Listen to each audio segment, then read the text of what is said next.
Jeanette is reading a fan magazine while Phyllis is doing her homework.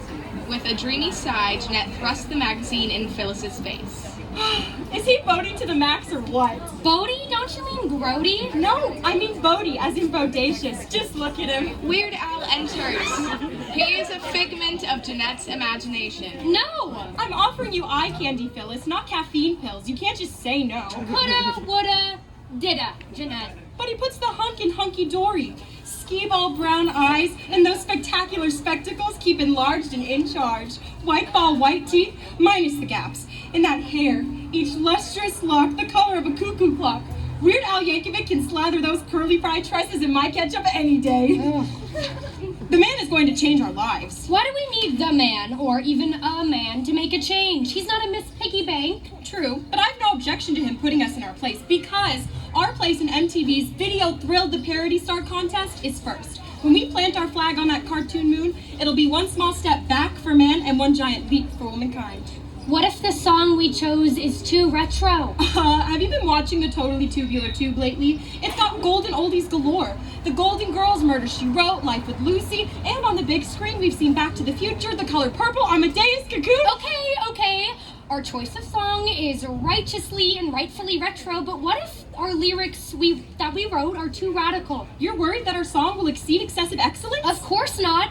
I'm worried that it'll be deemed too extreme and therefore doomed to rejection. What did you want to do? A spoof of Born in the USA called Boycott the ERA? Last I checked, your last name isn't Schlafly, Phyllis. We wrote a song about something we both believe in. Putting the al in egalitarian. Putting the gal in it, pal. But what if people don't take our parody about parody seriously? I mean, you don't hear send-ups of 9 to 5, or She Works Hard for the Money, or Sisters Are Doing It for Themselves on any weird albums. Right, because where's the beef? If he had one with the quality, he'd make a mockery of it. He hasn't, so he doesn't. We have, so we did. But having the right to write about rights doesn't automatically equate to having the rights to write about them. Oh my gosh, we should have read the fine print because it probably said we're gonna be fine. We'll be fine. Better yet, we'll be famous. Al and Al are going to adore our video so much, they'll start a fan club. It'll have more chapters than the Babysitters Club. Ooh, maybe we'll even get our own series. Give me a big break. Hey, should I change my name pre-fame? Jeanette is the name of a chipette, after all. And while she's definitely aspirational as far as rodents go, I would really hate to let the chipmunks fall where they may. I think I'll be Cosette. No, Cassette. Because when I'm famous, everyone will listen to me.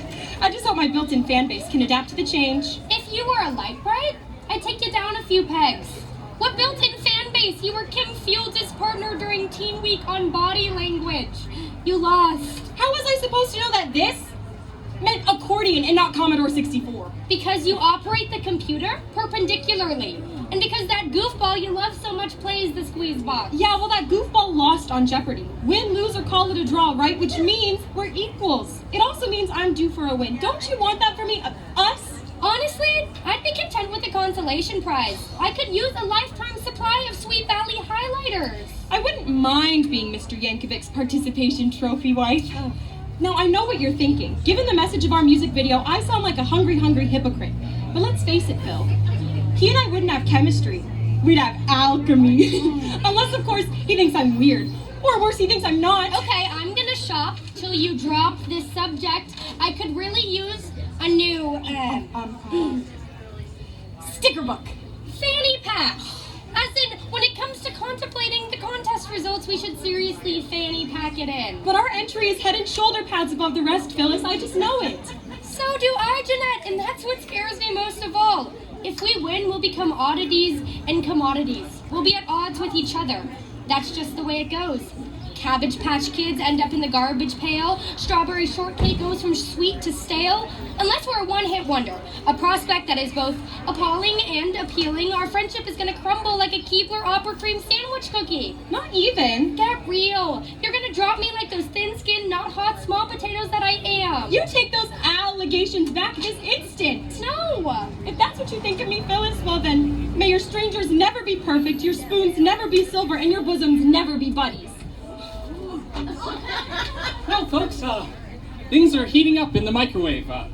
With more and more women in the workforce, microwave ovens are at the peak of their popularity. Who has time to cook when you're too busy being your own meal ticket? It's a meal that's neither fair nor square.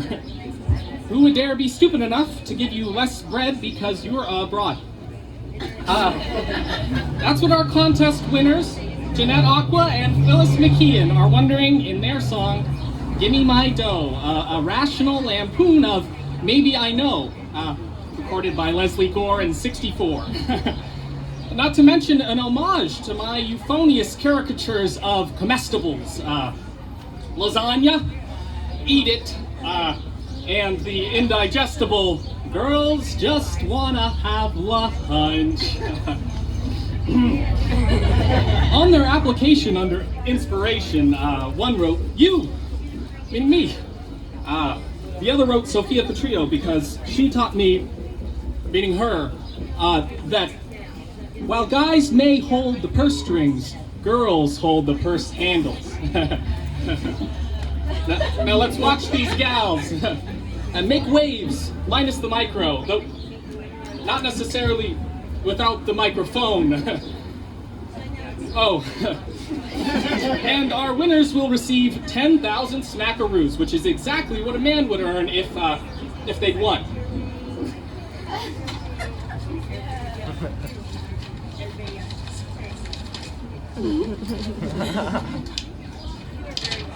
Give me my dough, I've earned fair and square, sir. Don't block my cheddar.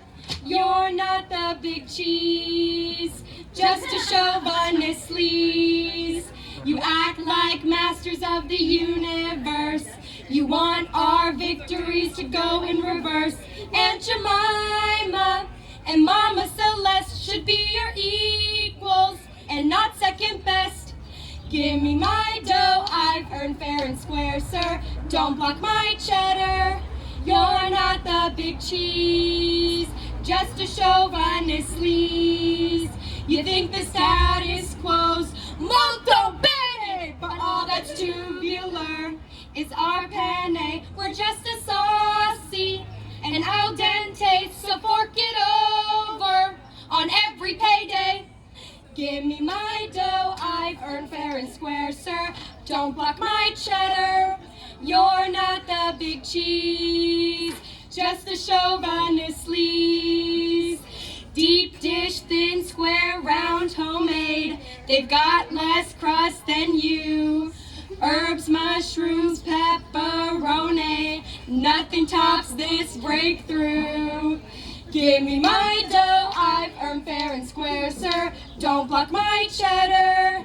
You're not the big cheese, just a chauvinist sleaze. Like Janet Jackson, we're taking control so you can beat it like Michael would roll. Give me my dough, I've earned fair and square, sir. Don't block my cheddar. You're not the big cheese, just a chauvinist sleaze.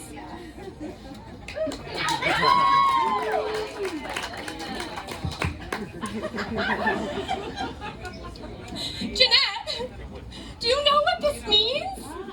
We're gonna blast off like Sally Ride! Thank goodness we won if we had an MTV was about to stand for. Name that tune. Viciously. Cassette, are you giving me the cold shoulder pad? Or are you just in shock? Sit up straight. You look like a slouch sock. Oh my gosh! What do we do now? We land an agent, right? I feel like that's the next logical step. I wonder what our first magazine's gonna be. I hope it's Weekly Reader. Muppets magazine would be gnarly too.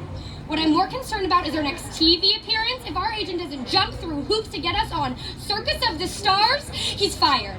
Unless, of course, he can get us in a commercial for Prel shampoo so that we can condition every girl in America to fight for her right to parody. Oh, we'll have our own action figure. My little pony up that moolah pronto buster. We'll start our own aerobics empire, the equal pay for equal workout. Jane Fonda is not the only feminist in this hemisphere. We'll record our song on a cassette. Everyone will listen to us on their Walkman. No, their Walk-woman. We'll have our own line of puffy paints. Eventually, our success story will be turned into a musical. My Fair poorly treated lady. Because who better to put the woman's lib back in the libretto than us? Oh, Jeanette! Welcome to your new reality, pal. Weird Al enters. This time he's a figment of Phyllis's imagination. I love you, your weirdness. It's your weirdness I'm worried about. Phyllis! You Philistine! You've transformed faster than a color-changing spoon in a bowl of Smurfberry Crunch. Phyllis! Phyllis, you better be Yankovicking my chain, young lady. Phyllis! All right, and a big round of applause.